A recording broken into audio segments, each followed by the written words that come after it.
and welcome to MaestroCast.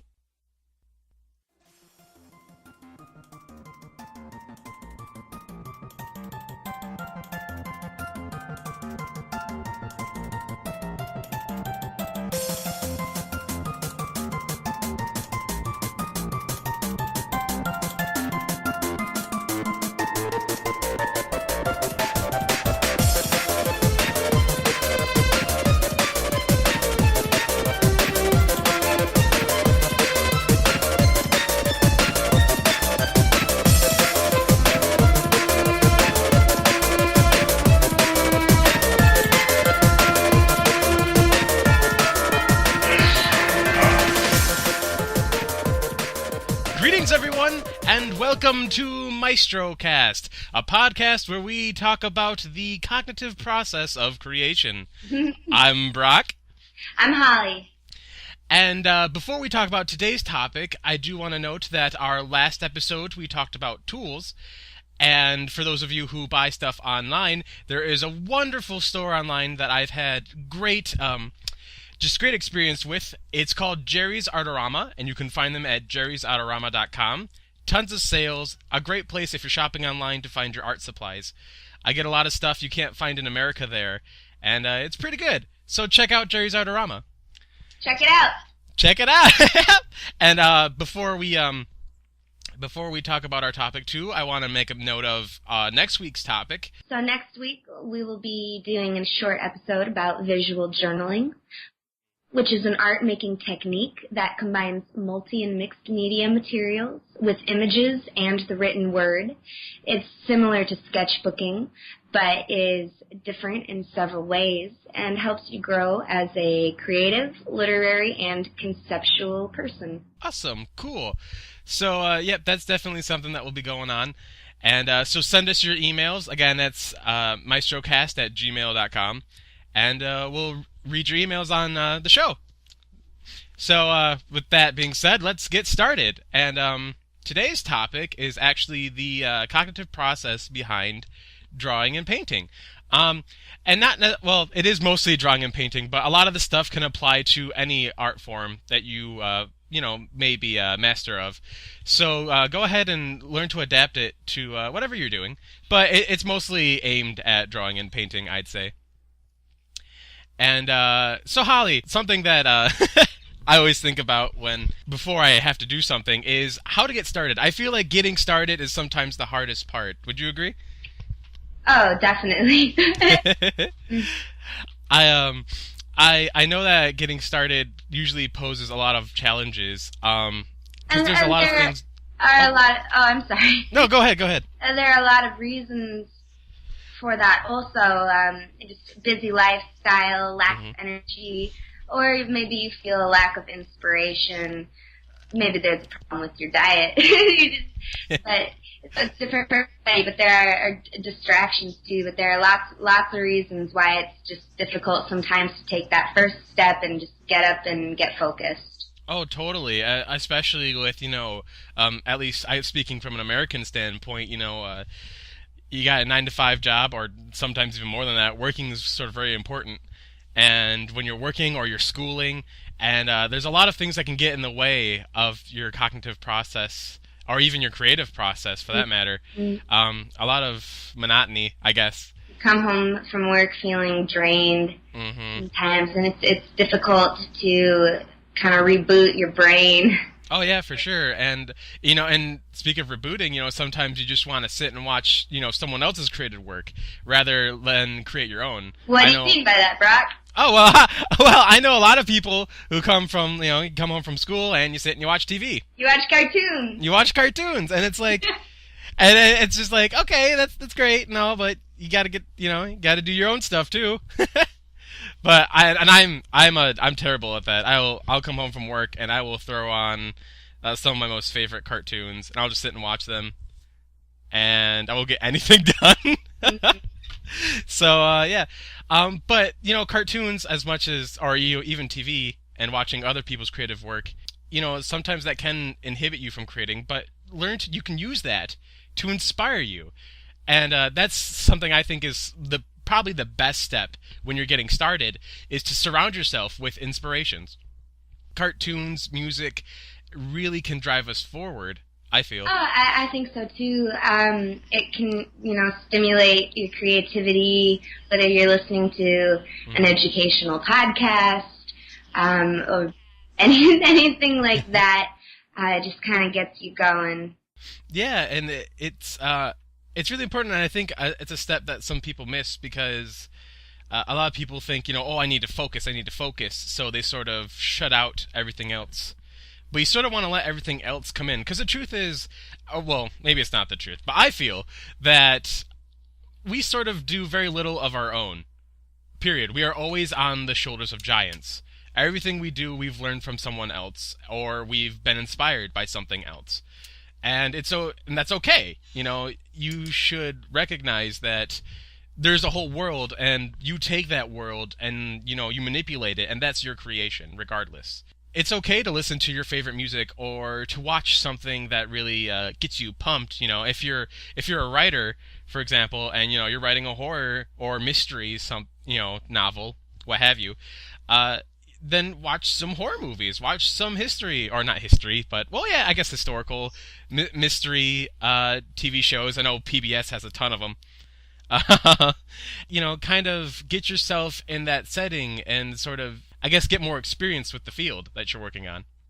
In any respect, you gotta surround yourself with what gets you pumped and, what motivates you. As of course, speaking of motivations, you do have positive and negative motivations that will, strike you at certain moments and times.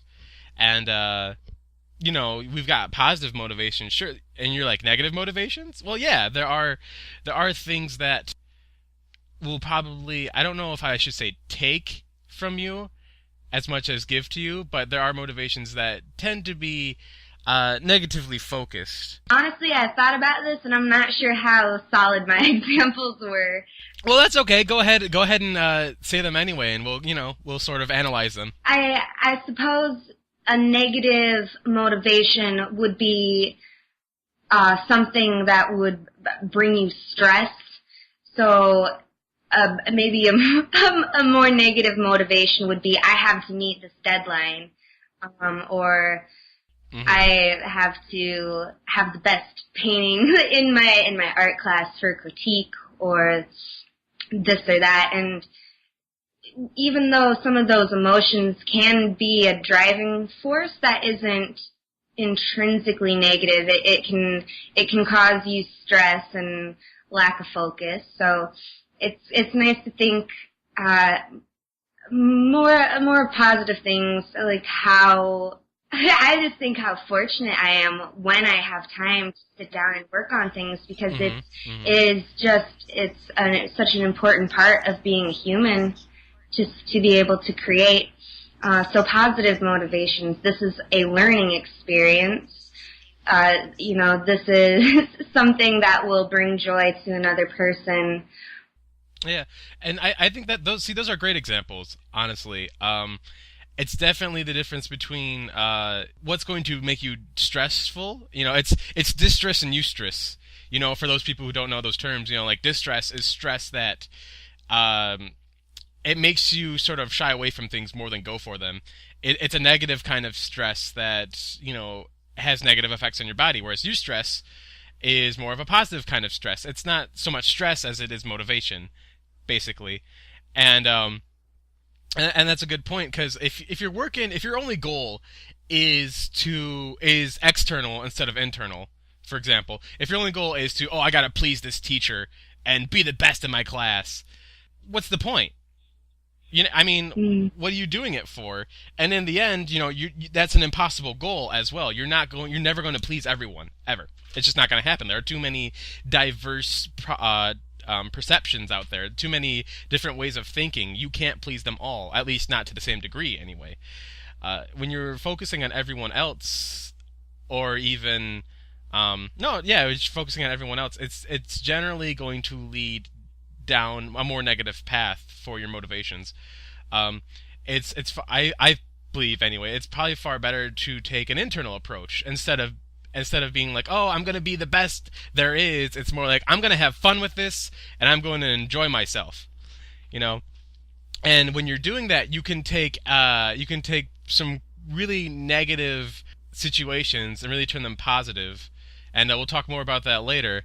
But it's interesting because speaking of its motivations and making them internal, that also sort of leads into the next thing, which is discipline.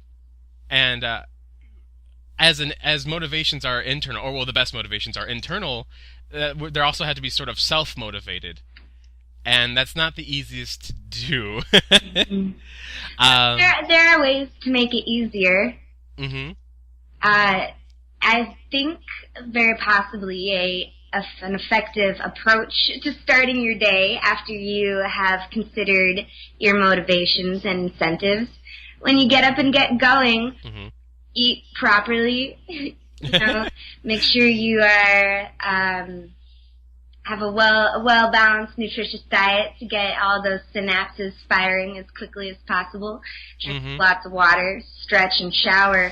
If you are hoping to sit down or stand up or lay down, however you create when you're creating, you want to treat it like it's, you're going to work. You want to clean up for it, prepare for it, kind of treat it as its own event. And if that doesn't work for you and rolling out of bed and starting works for you, it's different for everybody, but it's something to consider.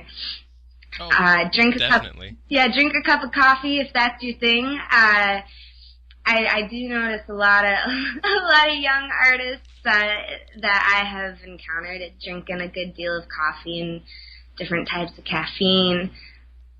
And so that's something you want to know yourself about also, because it might improve your mood or your mental performance, but it can also exacerbate your anxiety or give you the shakes. Oh, that's a good point. I know a lot of people who drink energy drinks or coffee, and your daily habits play a huge role in your working habits. Coffee, for one, or caffeine, I should say, and more in general, as much as people do enjoy it, it also has quite a deal of negative effects. Well, in fact, and we even got like a link to show some of these effects. Thanks to howstuffworks.com, well, science.howstuffworks.com, which I will put in the description. It shows a lot of what caffeine can do to you. So before you drink up past your second, third cup or pot of coffee, check out that article. Learn how it's affecting your brain, your body. Yeah, definitely. It's very important to know that kind of stuff. I guess the important thing is like when you know what you're putting in your body, and you know how your body's feeling, it definitely affects your mind as well. Your brain is a part of your body, and through your brain you have your mind. So you want to take care of all that kind of stuff. And then once you have taken care of yourself and gotten your brain properly awake, ready to go, one thing that we talked about earlier that helps is having a workspace that works for you to actually create. And so think about your light source. Do you have a nice window you can work by, like natural light? Does that work for you? Do you need artificial lighting for consistency? What do you need for your eyes, for your physical health? Having the best ergonomics for yourself, I think focusing on that a little bit is worthwhile in the long run. And by ergonomics, I'm specifically referring to getting a good chair. Yeah. Chairs are super important. Yeah, a good chair and the correct desk for whatever you're doing, just the correct setup, because back pain, neck pain, wrist pain, joint pain, and all that stuff. Yeah, over time that's gonna decrease your productivity and affect your creativity. No, I completely agree. Especially, and it's really interesting. Like myself, as far as lighting goes, I have to have it. I can't work with shadows. I can't. I'm really bad at it. And what I mean by that is, if I have if my hand is casting a shadow over my paper, like I can't work with it. I don't know why. It's the strangest little pet peeve I have. So lighting and lighting position, for example, those are very important things. I know natural light, personally, I think is sort of the best. And yes, you are sort of limited to it. If you've got clouds heading your way, or if even if it's getting later in the day, obviously you have to resort to a lamp of some form. But something about sunlight, it really highlights work, I think, generally, and even I mean, speaking from a biological standpoint, it's better for your eyes anyway. I know a lot of people use what are they, fluorescent lights? Is that what they're called? The new ones that are like eco-friendly. Oh, I don't know. Well, anywho, like, eco-friendly lights, but they cast what's known as white light, and the human eye is made for yellow light, which is what the sun emits. The sun is constantly casting yellow light, and that's what our eyes are made for, generally, anyway. But we use a lot of electricity or light bulbs that cast white light, and it does have a different effect on your eyes. And personally, I just prefer natural light, sunlight, or even if I'm using a lamp of some kind, I do like yellow light. I prefer yellow light to white light. Your eyes like it better. I'm pretty sure. Don't quote me on this, of course. Do your research, but I'm pretty sure it's better for your eyes as well. They won't get as tired as fast. Save a couple bucks on your energy bill. Yeah, then there you go. That's the other thing too.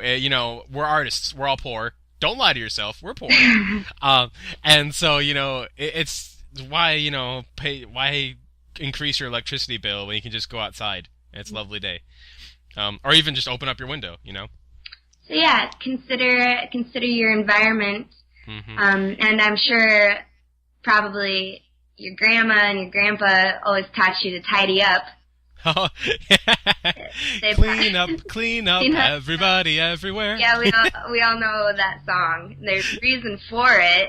Oh yeah, it's so true. And organization is different for everybody, so you can organize your own way. Oh, yeah, definitely. I just want to point out, a lot of people, they hear organization and then they shy away from it, like a vampire from sunlight. It's like, hiss, not organizing, no. But no, organizing's doesn't necessarily mean you have to categorize. Well, let me rephrase it. It doesn't mean you have to label things. It doesn't mean you have to get cubbies for all your stuff. It, like you were saying, it's a personal thing. Everyone does it their own way. And it's more so, what organization really means is knowing where all your stuff is. It's in an applicable manner that helps you. So tidy up, you'll improve your speed and your effectiveness and reduce stress and possibly distraction factors. Oh yeah. Oh, that's really interesting you mentioned that. Distracting. I feel like a lot of artists that I know anyway are kind of in the dog mindset. When they're doing something, they'll be. Then let me explain this now. They'll be working on their piece, right? They'll be working on a piece. Bird flies out the window. What was that? And and they look at the bird. Or it's a shiny. Yeah, exactly. It's a shiny. You're doing something, but then you see something shiny and you want to go for it. Yeah, it's so true. I mean, a lot of artists don't stick to their work. Or not a lot of artists. A lot of artists I know, I should say. They're working on their stuff. They get up, then they wander to the fridge, and then they completely forget what they're doing. Yeah. Distractions are all over the place, and depending on where your quote unquote studio is, where your place of work is, it's probably best to eliminate as much of the distraction as you possibly can. For me, for example, I love listening to the radio. Not even the radio in general, but music. But I do listen to the radio, and the reason I listen to the radio is because when I play music on my computer, I get extraordinarily distracted, and I mean completely distracted, by finding the song I want to listen to and changing it. And so I'll play a song, and then I'll be like, yeah, this is good, sets my mood for what I'm doing now. And then I'll start drawing, but then I start looking I know the song's about to be over, so I stop and I spend I don't know, the next couple of minutes looking for the next song to play. And that's terrible because it makes what should be done in an hour take relatively 3. It makes it makes it really hard to focus. So usually I just throw on a radio. I can't control a radio, so I pay no mind to it. It's there in the background. I still get my music, sure, and I know I can't choose anything, so I just keep focusing on my work. And small stuff like that, you really want to be able to focus on what you're doing. And if you're a distractible person, don't be ashamed, but be honest about it. If you know that you are choosing to be distracted, just be honest about it, face it. No, totally. And that's honestly, that's like the philosophy of life I go by, is just be honest about it. Don't lie to yourself. What good is that going to do you? And okay, so you have your brain fired up, your body's feeling good, your environment is set up. Mm-hmm. Now you got everything organized, you know where things are. Go, you got your brushes laid out, everything's ready to go. Now what do you do? Yeah, and it's like, okay, so now you're ready to start. You're getting started. And then it's like, okay, so what do you do? Well, figure out what you're going to do. I guess is the best way to put it. And the idea is, you set your goals. What are you looking to accomplish when you are going to, when you're creating? What do you want to convey, I guess is the best word for it. And something that's really important about setting up your goals is setting them realistically. A lot of people, again, this goes back to that whole idea of negative motivation. A lot of people look to sort of make the next, I don't know, best work ever. Insert best work here. I was gonna say, what's that lady? Leonardo da Vinci's the Mona Lisa. Mona Lisa, thank you. Holy crap, I could not remember that at all. Okay, so a lot of people look to recreate the Mona Lisa. They look to recreate the next best artwork, and that's really unrealistic because that's something that no one really knows they do it. Yes, as an illustrator, you're fabricating things, you're creating things, you're an illusionist basically, but at that same time, you can't fabricate greatness. You can't. It's something that is very subjective, what is decided as great and what is decided as, a masterpiece. And depending on what is the times or even, the future times, for example, your work might get chastised, as it is, but 50 years down the future, people might regard it as a masterpiece. Yeah. You don't know. So what's really important is sort of setting a goal that works for you. Again, all about the motivations. Don't look to please everyone. Look just to please yourself. Something that you can be satisfied with. Don't let expectations stress you out. Yeah. Or even self-expectations. At the end of the day, if you ruin your paper and puncture it and spill a bunch of water on it, it's just a piece of paper. Yeah, exactly. It's not the end. It's not. It's not the end. You're gonna learn from it. You're gonna move on. You're gonna make something else. Mm-hmm. Yeah, totally. You'll make. Sometimes even before you finish, like if you have a piece that you really want to look forward to, or that you are really looking forward to, you may end up sketching and drawing it and painting it and doing, or whatever piece, even if it's a musical piece, whatever. You may have something that's set in your mind that you really want to do. It may take you 30, 20, 15 tries, who knows, before you get it just right. And it's gonna make you crazy. Yeah, it will. And but if you look at each piece as the end all be all, you're never going to be able to polish it. I guess is the best way to put it. You're never going to be able to build off of what you've had.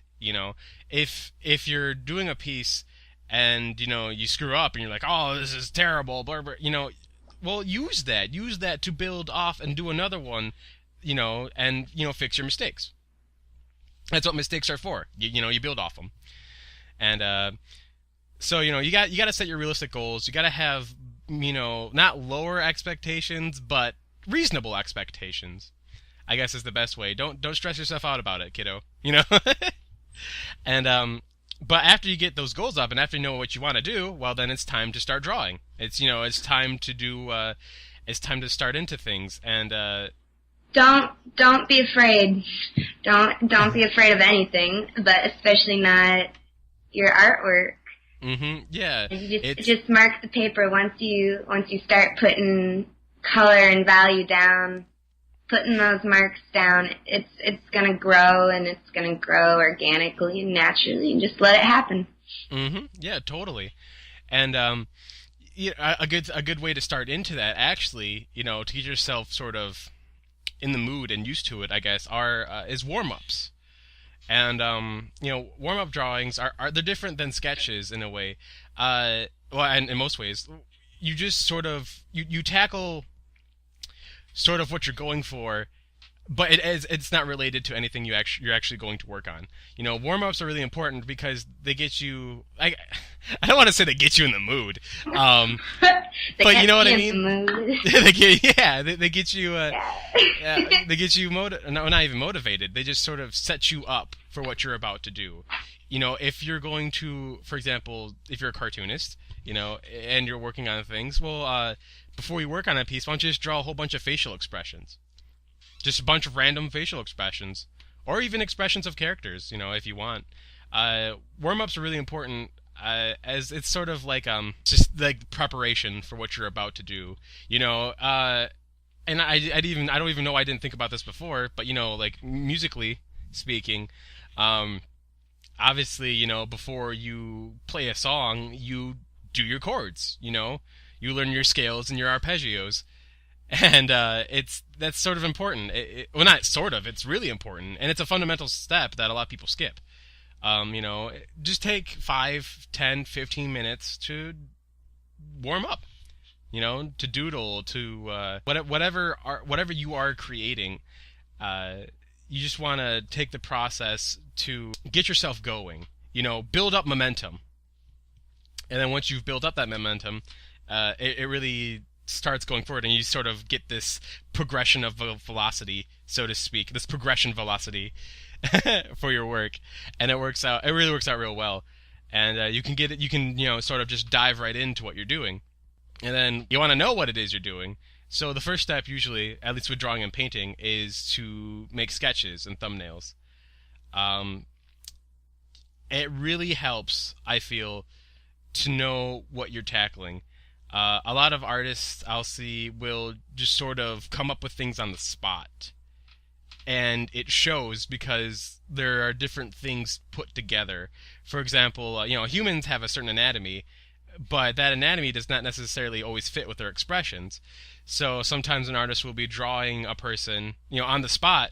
They'll be like, okay, I'll just draw this character. And they give it this anatomy that sort of says, I don't know what I'm really doing. I'm just coming up with stuff. And then they give it an expression that doesn't fit that anatomy. And I see it a lot with, like, clothes. When artists draw clothes, sometimes they're, like, in weird angles that don't necessarily fit the motion of the anatomy. And stuff like that.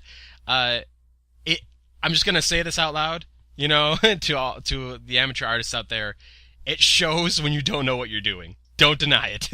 It definitely shows. And you want to sketch. You want a thumbnail. You want to have a plan, a blueprint of what it is you're about to do. Especially if you're illustrating, if you're abstracting, mm-hmm. or just whatever you need to do, whatever the project requires. Be prepared in whatever way.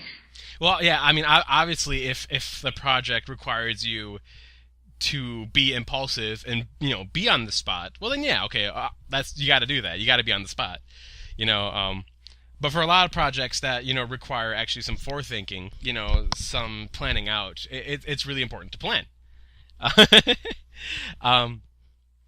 And sometimes you don't necessarily, in planning, you may not actually know what you're really looking for. You have a basic idea, but how you're actually going to get it from your mind to whatever medium you're working with, sometimes that's the fuzzier part, that translation of thought to creation. And so as much as it is important to sketch and stuff, sometimes you just got to experiment. You want to experiment, of course, before you actually get started, but it's really important sort of to play with your tools and know what you're doing. For penciling, for example, or even charcoal or watercolors, textures play a huge role. and you want to experiment with those textures beforehand. You want to know what you're capable of. It's really important to figure out what your limits are and what you know you can do. If you're drawing some kind of animal and you have no idea how to do fur, you might want to figure out how to do that first. Just saying. Even cooking, speaking of other, forms of creation, when you're cooking things, it's important to know sort of what you're doing. Like, you got to know your oven. Experiment with your oven. Figure out is it going to burn your cookies if you leave it in for longer. Maybe you have to leave it in for longer to get just that right golden brown, texture and flavor, and that makes them so delicious. So experiment before you get started, and know what you're doing, and then once you get there, you can really start moving forward, and that's the important part. Mm-hmm. You've built that momentum, and then you start going, and you'll be amazed, just how far you can actually go. And that being said, sometimes you don't go as fast as you want to. Sometimes you feel that friction, and it gets frustrating. Take a break. Take a break. Take a breather. Smell those flowers, or if you're allergic to flowers, smell the air. Just take a breath. Take a walk. Watch clouds. Listen to music. It's very important to just remove the weight on your shoulders. Give your eyes a rest. Oh yeah, and eyes are super important in that matter too. Yes. Or switch tasks. Oh yeah, that's another good one too. Oh yeah, definitely. Sometimes if you can manage it, mind you, some people can't, and that's okay. That's okay if you can't. But if you can, sometimes it's better to work on little bits of different things at a time. I do know people who it's better to work on. They just, work on one piece all the time. And that's fine. But sometimes you'll find that it helps if you're working on one piece of yours and then, you're finding it frustrating. Well, set it aside for a little while and go work on something else. You're an artist. You've got, the whole world at your disposal. You can do whatever you want. And it's not going to hurt you necessarily to work on one thing and then work on another. You got tons of different projects, tons of different genres of different projects, and that can be refreshing. And so you want to refresh yourself if you're feeling frustrated. And that leads into the next thing, which is you're turning your negatives into positives, basically. You're feeling frustrated, you feel that negative weight, you turn to something positive. You take a break, take a nap, Or even like for example, you hate what you've created, I guess, and that happens a lot with artists. Is they really dislike what they've done. Look at it at a more positive light. Don't focus on the negative things, and not even that they're negative so much. It's just don't focus on the things that irk you.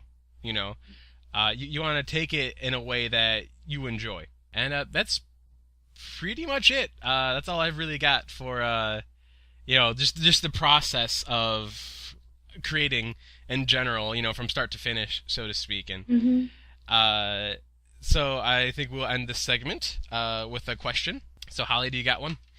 I do. Mm-hmm. And feel free to send us an email if you would like to answer this question as well. We'd love to hear what you have to say. So, Brack, what is your favorite music or media to listen to or observe in whatever way while you're creating? And okay, so with this, it's something that's extraordinarily silly, but I don't know why it works, but it really does. For some of you who might know, there is a Japanese show, or anime, I guess, known as Kinnikuman Nisei Generiku, which in America we know as Ultimate Muscle. It's stupid, it's silly, but the Japanese opening to that cartoon, I can't explain it. It literally fills my blood. Like I just get pumped. I get so pumped, and it is it's the silliest song I think I've heard in a while. But for many years now, the moment I hear that song, I immediately get pumped. I cannot explain it. In fact, an old girlfriend of mine, she'd call me over and I'd be like, I'd feel all meh, so to speak. I'd feel groggy and I didn't want to go over or do anything except lay in bed. But somehow she'd be like, oh, just come on, go over. So I'd go over, and then she'd have that song playing for me. And immediately, I'd be excited again. I'd just be like, yes, let's start the day! And I don't know why, but the song is called Hustle Muscle. If you want to look it up on YouTube, I'm sure you'll find it. But the moment I listen to that song, I can do anything. In fact, even thinking about it right now, I want to run a mile. I might, after this is over, I just might go outside and run for a while. Get pumped. Yeah, it is super awesome. So, Holly, what inspires you the most? What gets you going? I do like to listen to music sometimes while I'm working on things. Sometimes some kind of alternative music with vocals I find a little distracting, though. Mm-hmm. Or if it has like a really driving beats, sometimes I think that's a little distracting too. So I kind of like to listen to sort of ambient music, and I have one music project in particular that I just find so stimulating, and it works so well to put me in the mood for a lot of different things that I've worked on. And it's the music that is a project of a friend of mine. His name is Matthew Finch. That's Finch like the bird, Finch. And you can find his latest projects on www.soundcloud. That's SOUNDCLOUD, one word, soundcloud.com/M-O-T-H, which spells moth. But it's great. It's just sort of looping a lot of pedals and just interesting kind of bell sounds, a whole variety of stuff. So I recommend it. Check it out. See if you like it. Awesome. Well, with that being said, where can they find you at? Where would you like them to find you? You can visit my blog at www.hnwright-blog.com. So that's H as in horse, N as in night, Wright, WRIGHT, -blog.com. Awesome. And of course, if you want to find Bearpaw, the best place to find us is at bearpawmedia.deviantart.com. Or you could always come and like us on our Facebook page at facebook.com/bearpawmedia. All right, everyone, take care, have fun creating, and have a good night. Good night.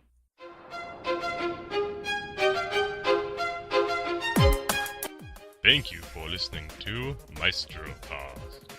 The music in MaestroCast is performed by Christian M. Krogsvold, a.k.a. WaterFlame. You may find him at waterflame.newgrounds.com or at his YouTube page at youtube.com/waterflame89. MaestroCast is a Bearpaw Media production. It is performed by Brock Musico and Holly Wright. Email us at maestrocast@gmail.com.